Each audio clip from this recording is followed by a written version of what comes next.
Hermanos, bienvenidos a nuestro estudio de los viernes. Hoy resumimos nuestro estudio de Apocalipsis.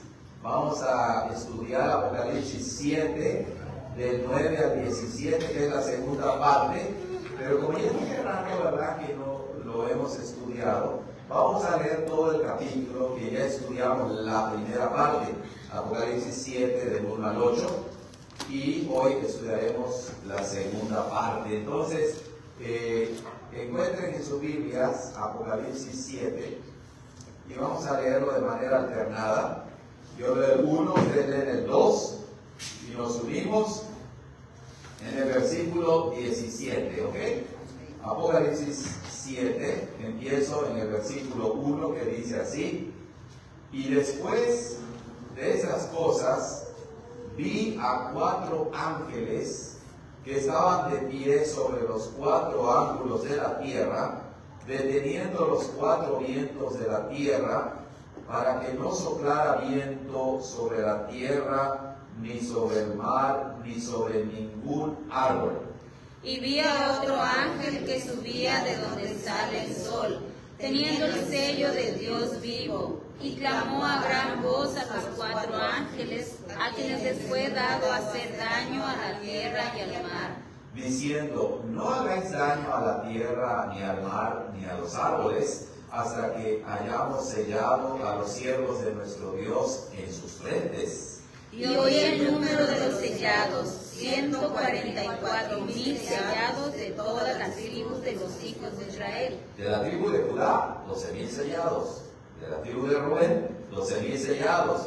De la tribu de Gad, 12,000 sellados. De la tribu de Aser, 12,000 sellados. De la tribu de Neftalí, 12,000 sellados. De la tribu de Manasés, 12,000 sellados. De la tribu de Simeón, 12,000 sellados. De la tribu de Leví, 12,000 sellados. De la tribu de Isaacar, 12,000 sellados.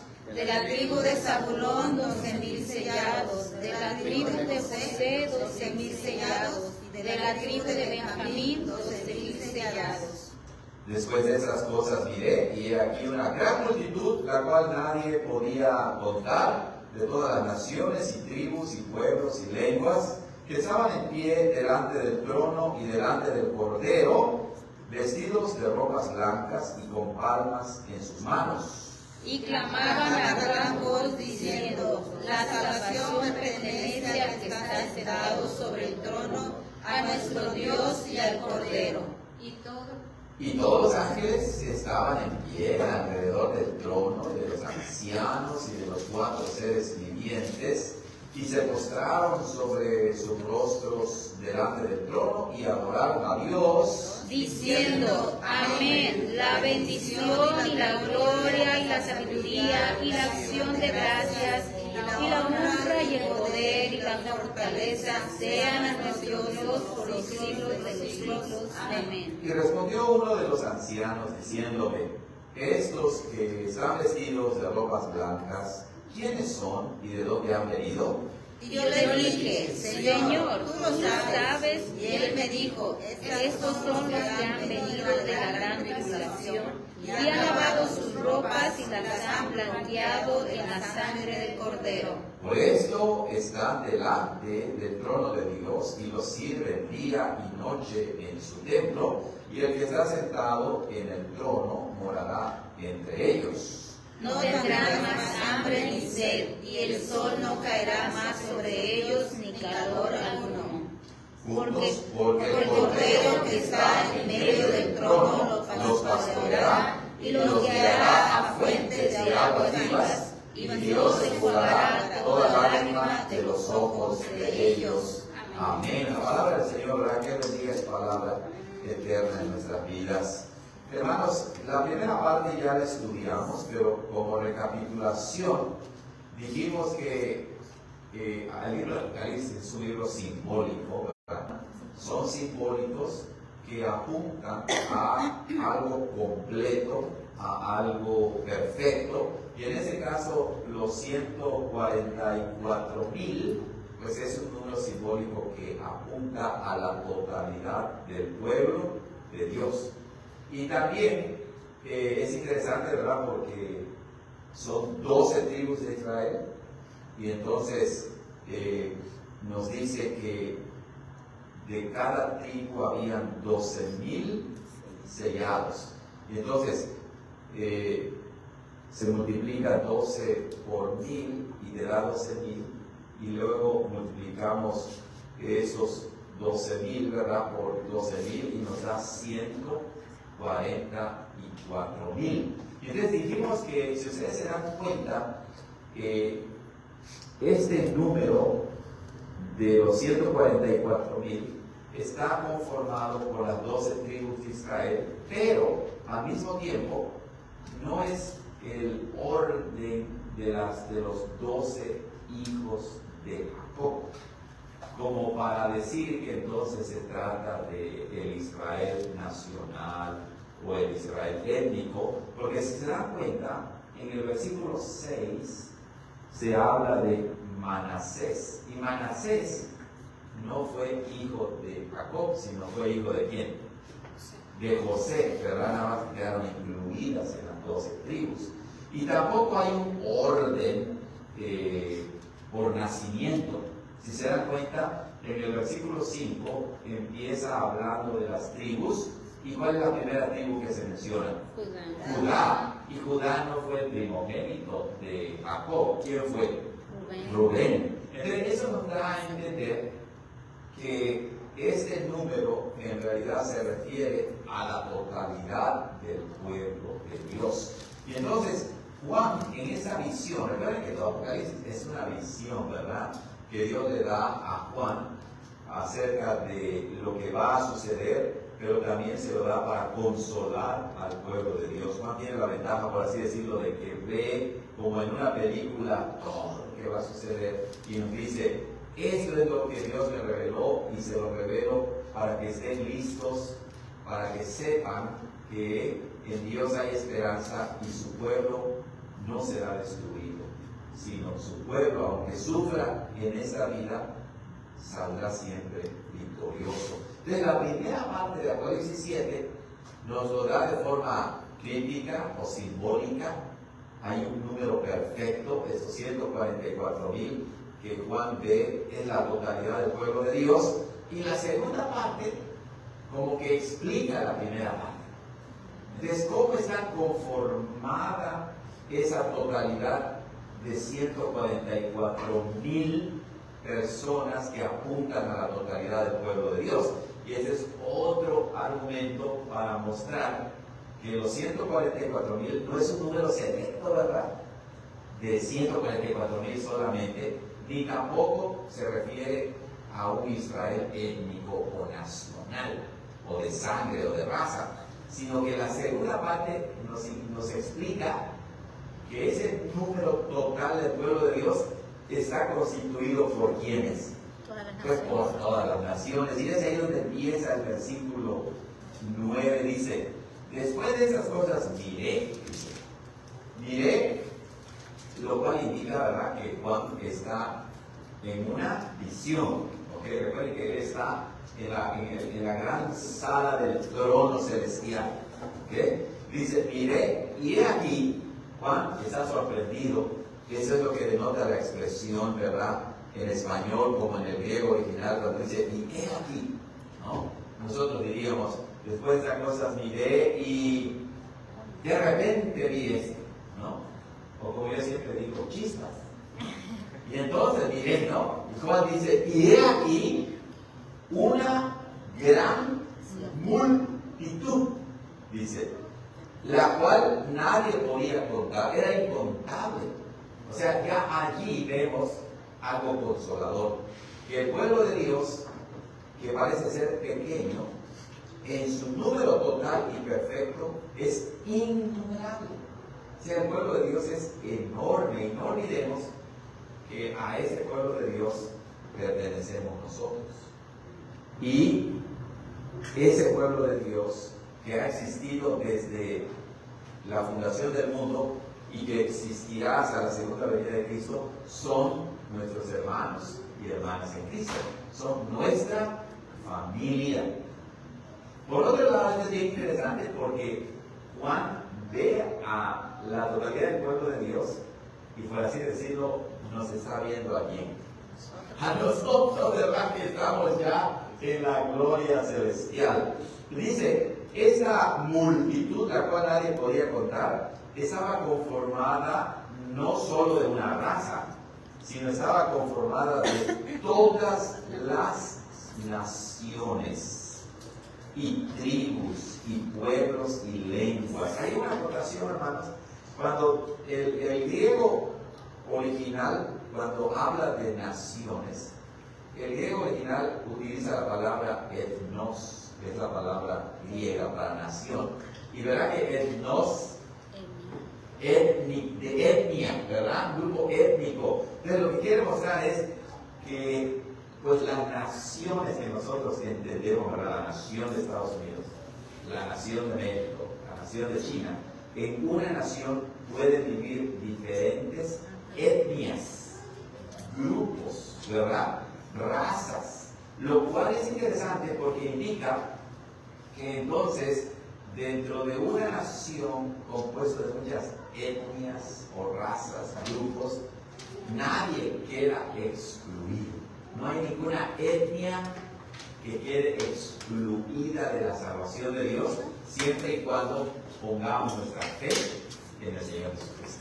Eso es algo bien consolador, ¿verdad? Porque en ese país la etnia, la nación, ¿verdad?, más grande es la raza blanca. Pero dentro de esa misma nación hay grupos étnicos y entre ellos estamos ¿quiénes? Nosotros. ¿Y estamos excluidos de la salvación?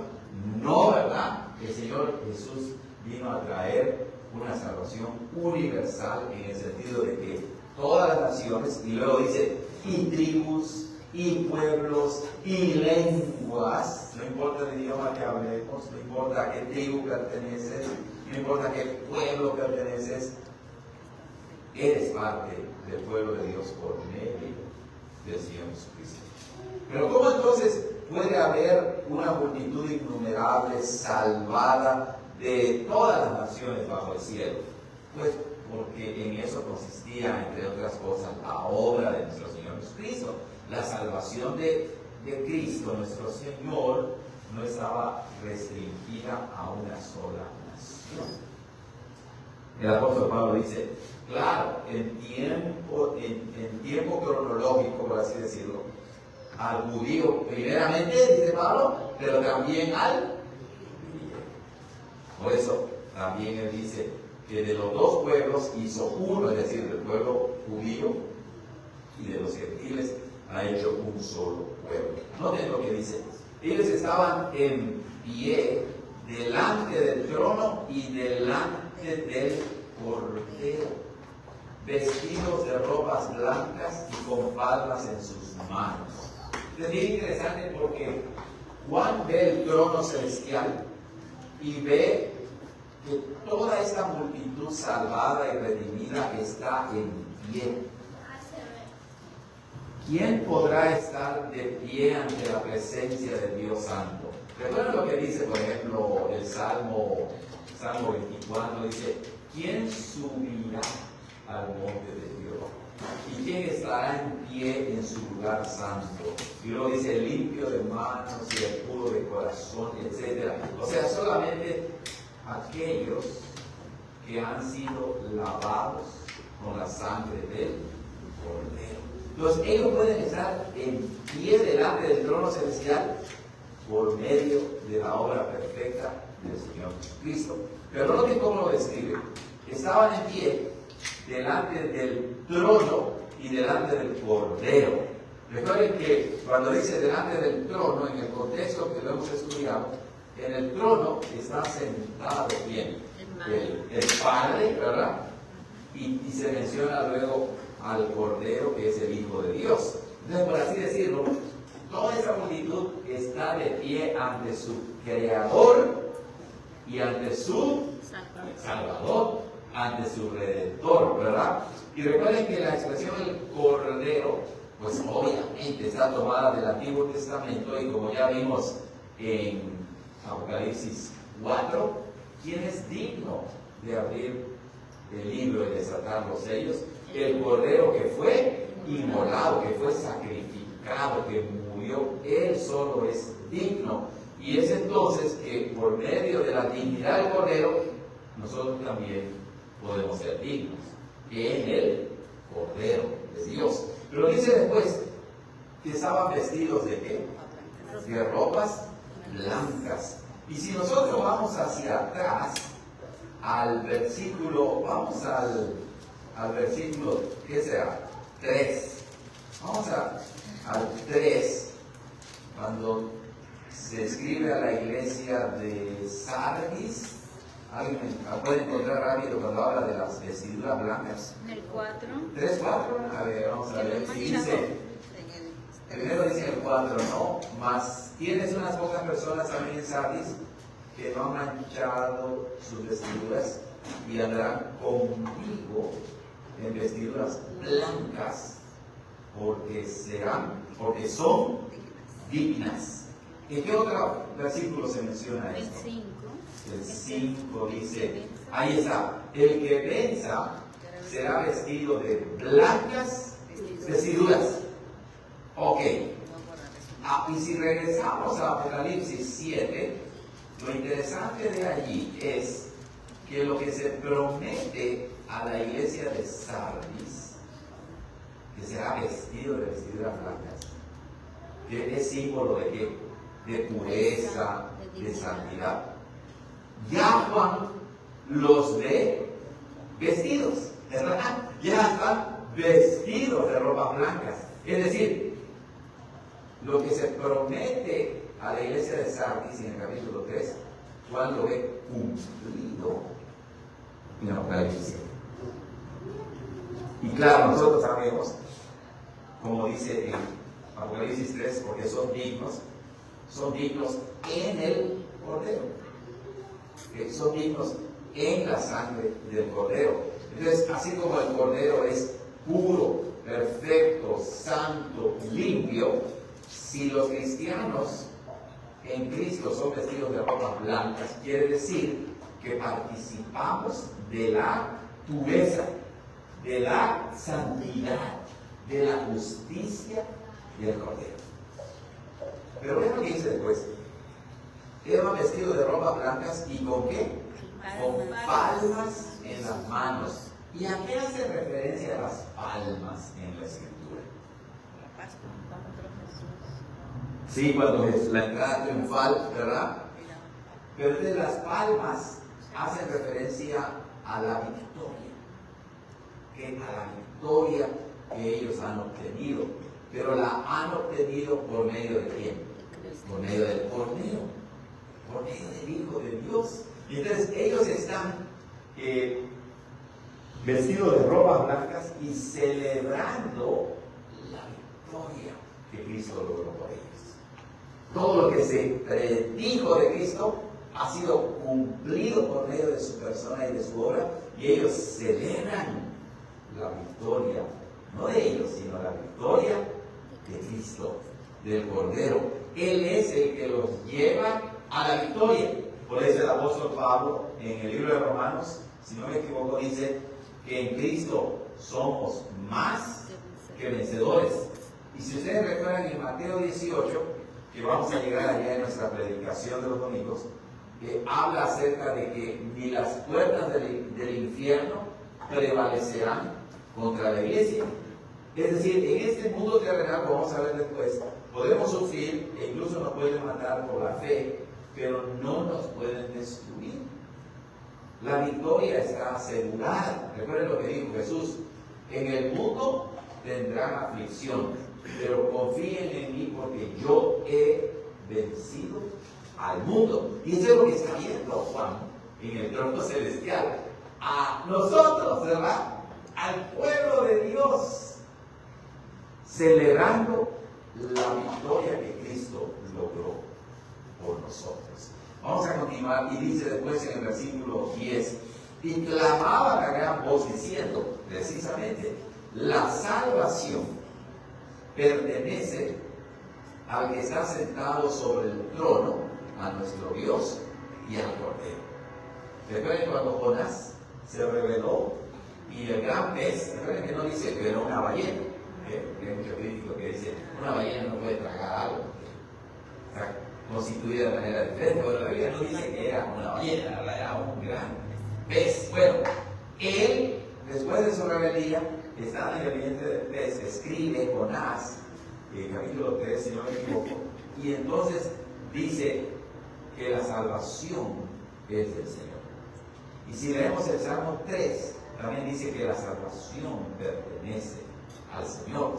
Y precisamente todo eso se cumple en Cristo, porque los santos, los victoriosos en Cristo, lo alaban por su gran victoria, diciendo precisamente, la salvación pertenece a Dios.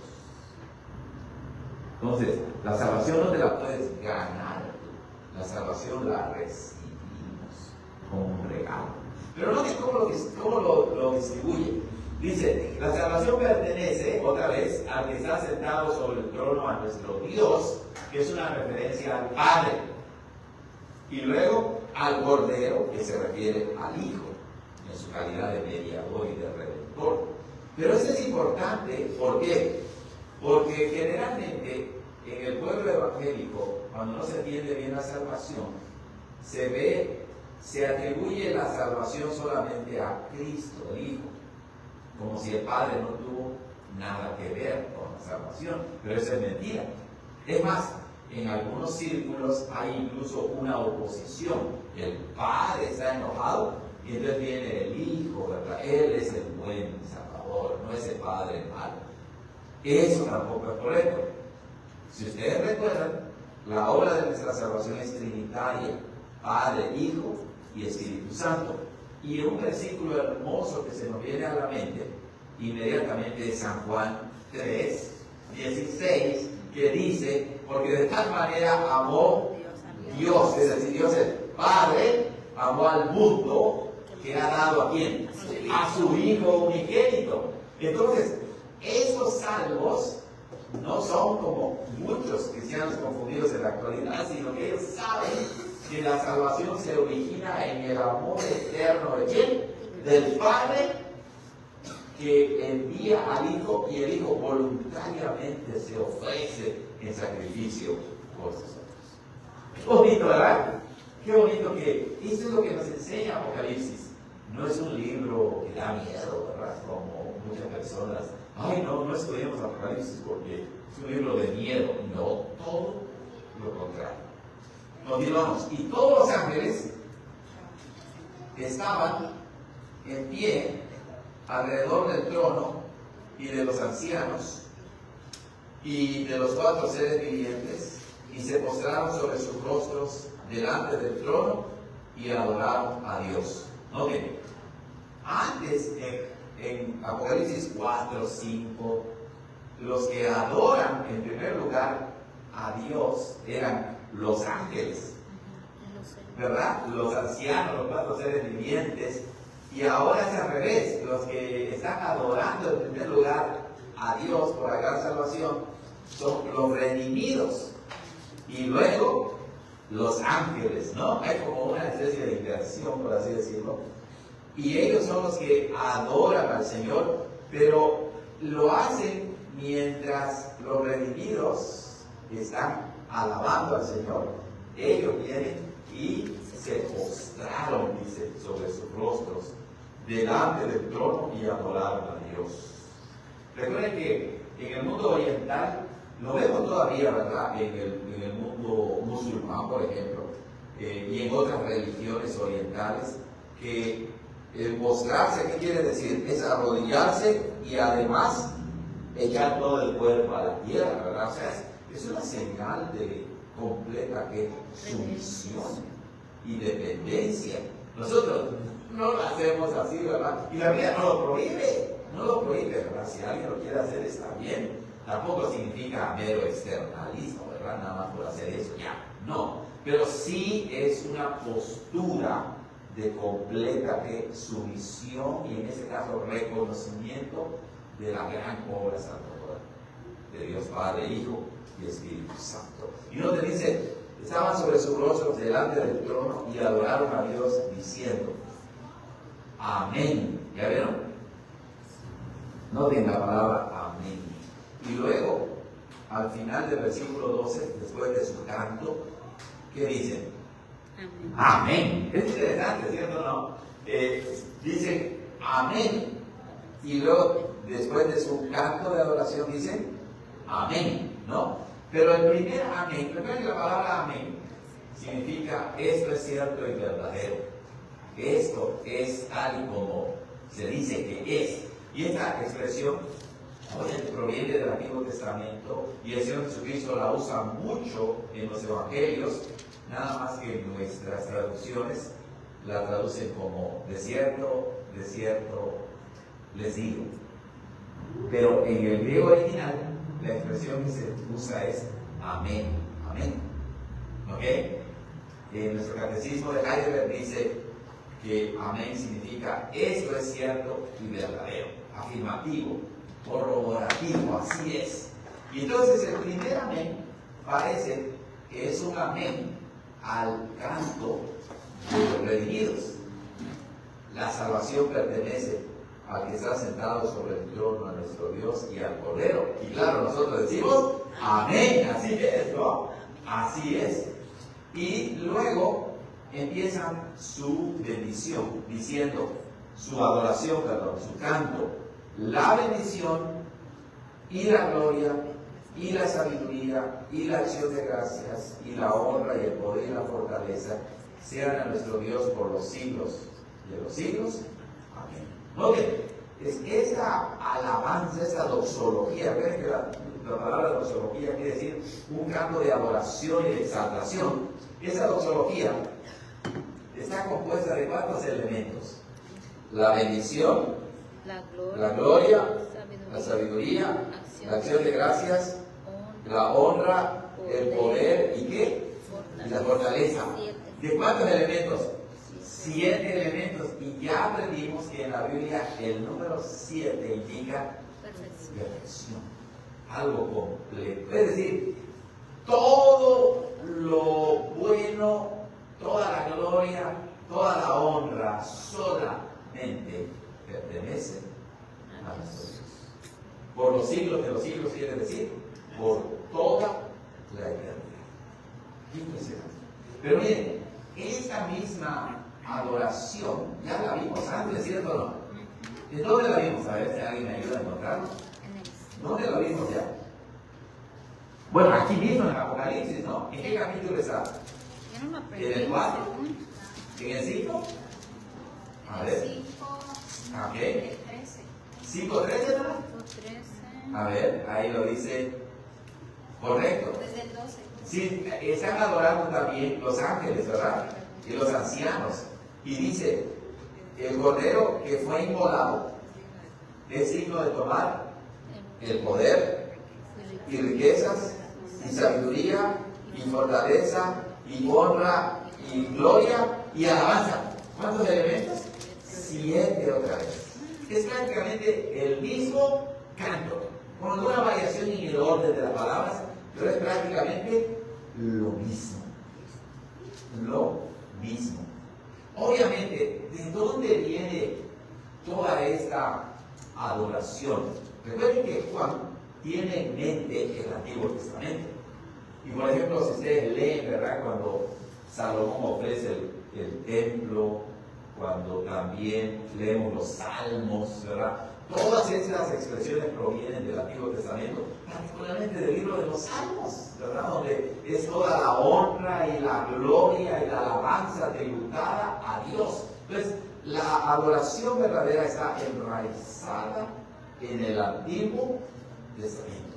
Y lo que el Antiguo Testamento predice, lo que se anuncia, lo que se ve como entre sombras, que es lo que hace el Antiguo Testamento, se cumple en la obra de nuestro Señor Jesucristo.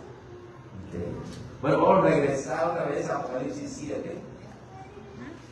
Esos detalles, ¿verdad?, son muy importantes de notar. Y entonces termina diciendo amén. Amén, así es. Entonces, por eso es que en las iglesias, ¿verdad?, se estila el decir amén. Claro, no vamos a decir amén por cualquier cosa, ¿verdad?, ni de una manera burlona o repetitivo, ¿no? O sea, el culto es un momento especial en el que estamos adorando con el entendimiento, como dice el apóstol Pablo. Entonces, uno puede decir amén. Claro que sí, uno puede decir amén.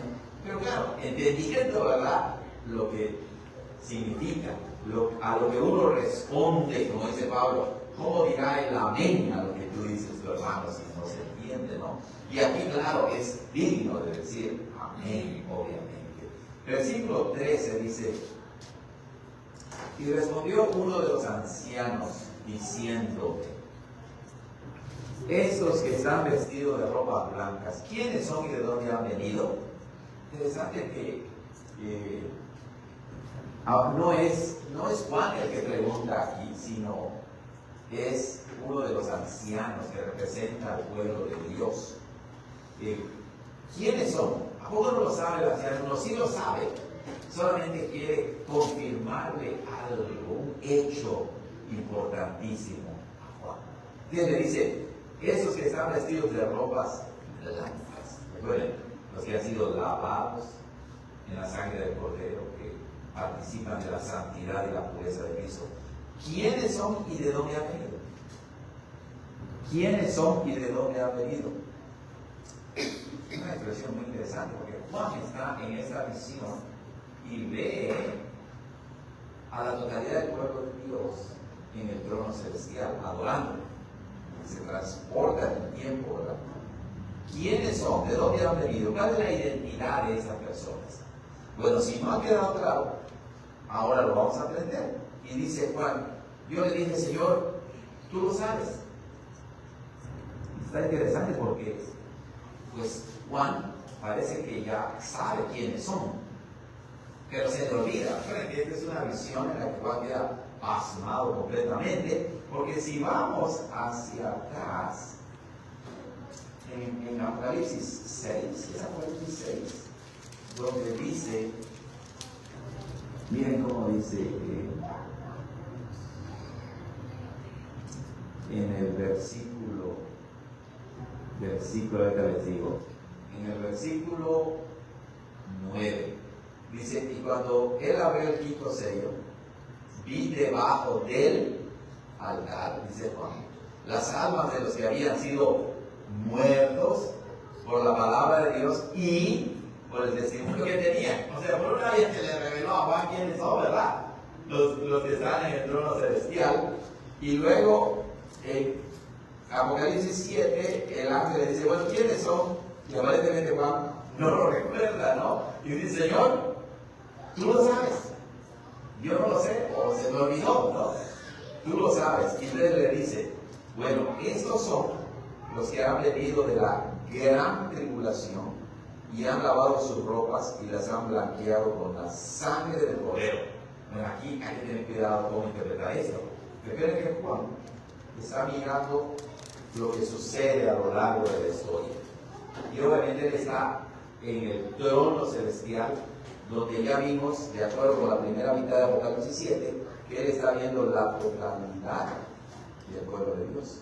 Entonces, la gran tribulación, al parecer, no se refiere a una guerra en especial que va a ser más grande que otras, sino que la gran tribulación se refiere, como ya vimos en el capítulo 6, ¿verdad?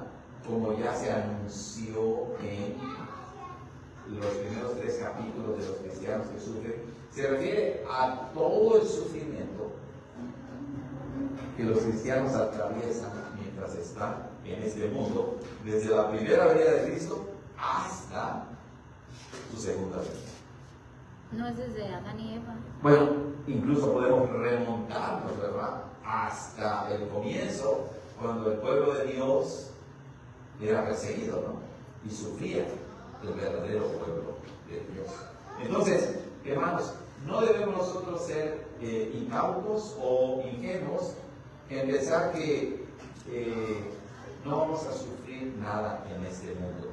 Si Dios nos da paz en nuestra generación, gloria sea al Señor, ¿verdad? Pero cada uno de nosotros, ¿cierto?, nos sufrimos nuestras propias batallas, nuestras propias guerras, de una u otra manera.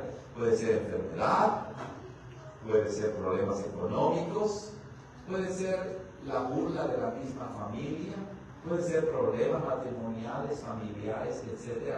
Todos atravesamos nuestras luchas, todos pasamos por grandes tribulaciones, pero lo hermoso de esto es que sea cual sea tu gran tribulación, como cristiano, Juan nos ve ya en el trono celestial. Se anticipa, ¿verdad?, en esa visión y nos ve que ya tenemos palmas en nuestras manos celebrando la victoria de nuestro Señor Jesucristo. Y dice, estos son los que han venido de la gran tribulación y han lavado sus ropas. Dice que se les dieron vestiduras blancas. No, pero lo dice en momento. En Apocalipsis 3, vamos a regresar para ver lo que dice ahí interesantemente. Apocalipsis 3, lo leímos y dice en el versículo 5, dice, el que venza será vestido de blancas vestiduras. No de lo que dice ahí. Y luego en el 4 también dice, no han manchado sus vestiduras y andarán conmigo vestiduras blancas. Pero el 5 dice que será vestido de blancas vestiduras. Y regresando a Apocalipsis 7, como decíamos hace un momento, el versículo 14 vuelve a mostrarnos que lo que se promete en Apocalipsis 3 ya está cumplido en Cristo.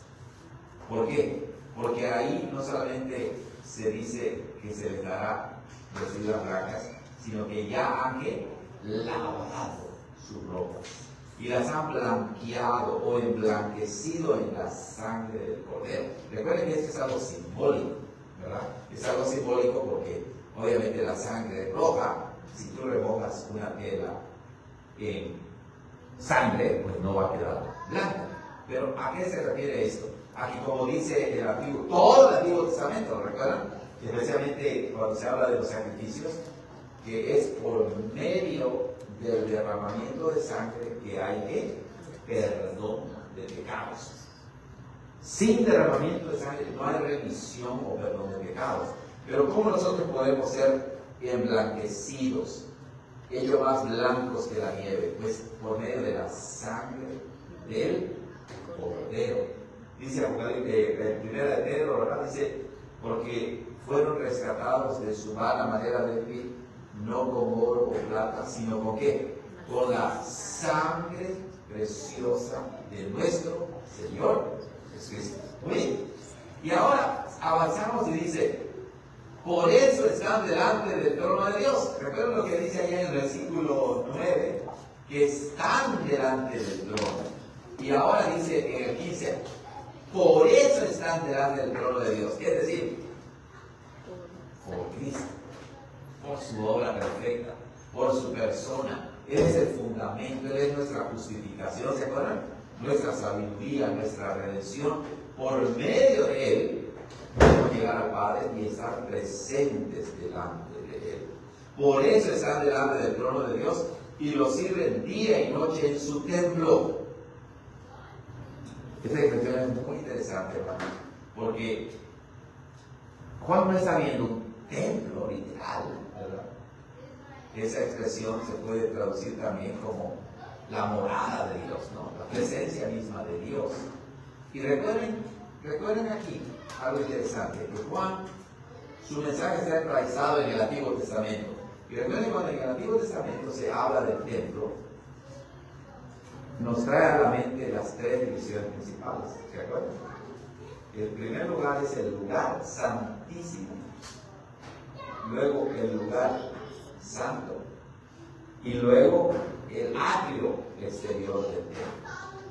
Recuerden que en el Antiguo Testamento la gente no entraba al templo a adorar como mucha gente se imagina hoy, ¿no? Y entonces dicen, bueno, si David danzó, entonces vamos a danzar en el templo. Pero en el Antiguo Testamento la gente no entraba al templo, quedaban afuera nada más. ¿Quiénes estaban solamente en el templo? Los sacerdotes, ¿verdad?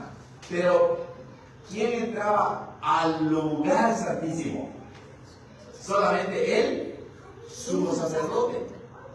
Pero una vez que viene Cristo y muere por nosotros, se rompe el velo y ahora todos tenemos que acceso al trono celestial, al lugar santísimo. Entonces esa es la idea cuando dice que los sirve día y noche en su templo. El sumo sacerdote solamente entraba al lugar santísimo una vez al año. Aquí nos dice que están en su templo, que hace referencia al lugar santísimo, al acceso que tenemos al Padre por medio de nuestro sumo sacerdote, el Señor Jesucristo. Y no solamente una vez al año, sino, como dice, día y noche. Eso también es curioso, ¿no? Día y noche. Exacto. O sea, ¿habrá día y noche? ¿verdad? Sí, traemos una nueva creación, ¿verdad? Pero el tiempo será distinto. Ahí no sé cómo explicar eso. Decir día y noche en su templo, y el que está sentado en el trono morará entre ellos. Vean la expresión. Habla del Padre, ¿verdad? Recuerden que también el Señor Jesucristo está sentado en el trono como los padres. Pero cuando dice morará entre ellos, es lenguaje del pacto. ¿Se acuerdan? Que desde que Dios llama a Abraham, le dice: yo seré tu Dios y tú serás mi pueblo. Y esa es la promesa que se repite. De hecho, esto se vuelve a repetir al final de Apocalipsis, que morará con nosotros. Pues de hecho, Juan capítulo 1, el apóstol Juan nos dice que el verbo se hizo carne y ¿qué? Y puso su tabernáculo, su morada, habitó entre nosotros. Y este es el cumplimiento, ¿verdad?, de esa morada divina, de esa presencia divina. Lenguaje pactual. El pacto se cumple completamente y dice: el que está sentado en el trono morará entre ellos. A mí me recuerda la palabra de Jesús que dice: donde estás dos o tres congregados en mi nombre, ahí estoy yo en medio de ellos. Y luego dice el versículo 16: por ello no tendrán que más hambre ni sed, y el sol no caerá más sobre ellos, ni calor alguno. Recuerden otra vez, todo ese es el lenguaje simbólico que nos hace ver que los redimidos, el pueblo de Dios, quedarán completamente saciados. Bienaventurados los que tienen hambre y sed de justicia, pues en Cristo se les ha hecho completa justicia, y el sol no caerá más sobre ellos ni calor alguno. Dice el Salmo, ¿qué? ¿Cuál es el Salmo? Que dice: y el sol no te fatigará de día, ni la luna de noche. El Salmo 91, ¿verdad? El Salmo 91. O sea, hay que transportarnos a esa época, ¿verdad? En el desierto, el sol daba durísimo, ¿no? El calor fuerte. Todo esto habla de que ya no tendrán ninguna necesidad. Estarán completamente satisfechos. Versículo 17. Porque el Cordero que está en medio del trono los pastorea. ¿Salmo qué? ¿Verdad? Salmo 23. Jehová es mi pastor, nada me faltará. Y luego, el Señor Jesucristo en San Juan 10 dice: yo soy el buen pastor, el buen pastor que su vida da por las ovejas, que ya ha muerto por nosotros, y ahora Él es nuestro pastor. Dice: porque el Cordero que está en medio de ellos, en medio del trono, los pastoreará y los guiará a fuentes de agua viva. Jehová mi pastor, nada faltará. En lugares de delicados pasos me harás descansar, junto a aguas de reposo me pastorearás. ¿Y qué dice ahí? Y los guiará a fuentes de agua viva. El cumplimiento, ¿verdad?, de todo lo que el Antiguo Testamento predijo. ¿Y Dios qué? enjugará toda lágrima de los ojos de ellos. Bienaventurados los que lloran, porque recibirán consolación. No habrá más llanto, no habrá más dolor, no habrá más tristeza, no habrá más preocupación. O sea, eso rebasa nuestra capacidad de comprensión, ¿verdad? Para nosotros que vivimos en un mundo donde sufrimos, piénsenlo así, viviendo en Estados Unidos, ¿verdad? A compararnos con otras naciones, con otros hermanos cristianos que en ese tiempo están sufriendo, decimos, bueno, no sufrimos en realidad. Pero al mismo tiempo sí sufrimos, ¿cierto o no? Tenemos nuestras luchas. Alguien puede ser próspero académicamente, alguien puede ser próspero laboralmente, alguien puede ser próspero económicamente, pero no tiene problemas. Tenemos problemas de diferentes índoles. Tenemos problemas hasta con nosotros mismos, ¿verdad? Hasta con nosotros mismos. Nos duele la espalda, nos duele el ojo, nos duele el brazo, enfermedades, problemas en el matrimonio, problemas en la familia, etc. No podemos dormir. Bueno, esta Leti ya puede dormir. Gracias a Dios, ella puede dormir, la bebé ya puede dormir más tu mamá. O sea, las preocupaciones, las ansiedades de estar allí. Lloramos, sufrimos, ¿verdad? Lloramos porque la gente rechaza el Evangelio. ¿Verdad? Los creyentes lloran por eso. Cuando ve la dureza de la gente, ¿verdad? La sociedad en que vivimos, donde hay drogas, donde hay tantas adicciones, destrucción, etc. Si lo vemos, hermanos, los problemas los vemos en la iglesia misma. ¿Cuánto más fuerte? Gente que vive realmente en la miseria, no solamente económica, sino en un sentido la miseria económica no es fuerte, ¿verdad? Pero una miseria espiritual, moral, psicológica, familiar, es de lo peor. La gente que puede tener grandes logros en todos los sentidos, pero su vida, su matrimonio, su relación, sus hijos están por la tierra y dicen, ¿de qué le sirve todo esto? Pues Dios le dice que Él enjugará toda lágrima que hay en tus ojos. Es increíble. O sea, hay consuelo, hay esperanza. No te desanimes, hermano, hermana. Sigue. No te alejes del Señor. Continúa aún en medio de las luchas y de las pruebas. En Cristo somos más. Bueno, y con eso terminamos Apocalipsis 7. Ahora sí, en lo que resta, preguntas, hermanos, o comentarios que tengan sobre este bello pasaje de Apocalipsis. ¿O alguna reflexión, algún comentario? Apocalipsis 7, del 9 al 17. Sobre la gran tribulación, si hay comentaristas o si hay gente que cree que va a haber una gran tribulación y la atribuyen a los 1000 años de los que hablan más exactamente. Vamos a llegar en su momento allí, ¿verdad? Pero ya desde ahorita te das cuenta, cuando uno lea todo Apocalipsis, te das cuenta cómo el Señor le está revelando a Juan lo que va a suceder. Y aunque se incrementa la maldad y sí va a haber un incremento terrible, ¿verdad? De guerras y rumores de guerras, pero Juan nos hace ver que todos los cristianos padecemos en nuestras grandes tribulaciones, de una o de otra manera. No es que está diciendo, estos, ¿verdad?, sufrieron en la gran tribulación a diferencia de otros que no han sufrido. No, hasta ahora vemos que todos los cristianos que han existido han sufrido. Recuerden que Juan ya vio a los muertos que están clamando por venganza santa a Dios y dice, ¿hasta cuándo, Señor, justo y verdadero, no vengarán la sangre de los santos? Entonces, eso nos ayuda a entender un poco más, ¿verdad? Y ya cuando lleguemos allí, empezaremos a ver cuál es la interpretación más armoniosa, ¿verdad?, con toda la palabra de Dios. ¿Sí, hermano?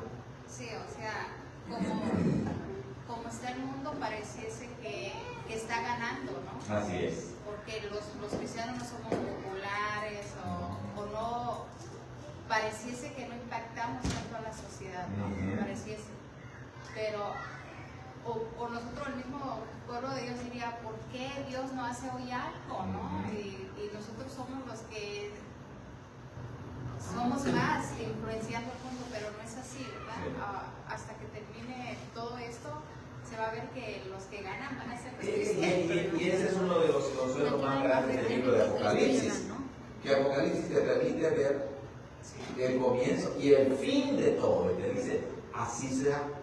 Entonces no nos debe de embargar el dolor y la ansiedad, somos seres humanos y nos sentimos así. Pero recuerden, por otro lado, cuando se habla del mundo, sí, del poder del mundo, recuerden, eso no significa que el mundo sin Dios viva feliz y contento sin ningún problema. No.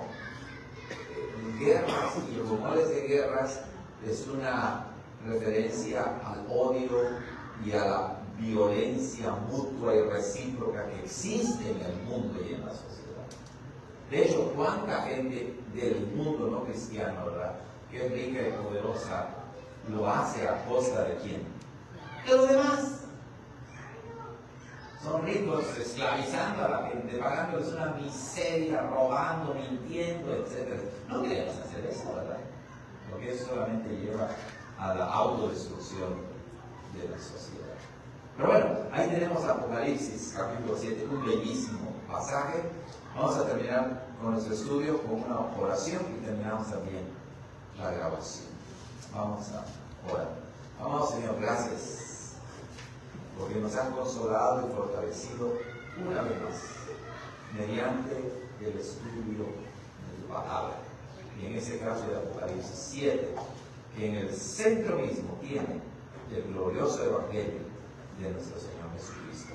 Ayúdanos a tener esta perspectiva celestial que nos enseña tu palabra para no desanimarnos ni alejarnos nunca de ti. Gracias por la obra perfecta de nuestro Señor.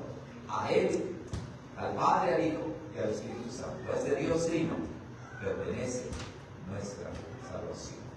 En Cristo Jesús oramos. Amén. Bien, hermanos, tenemos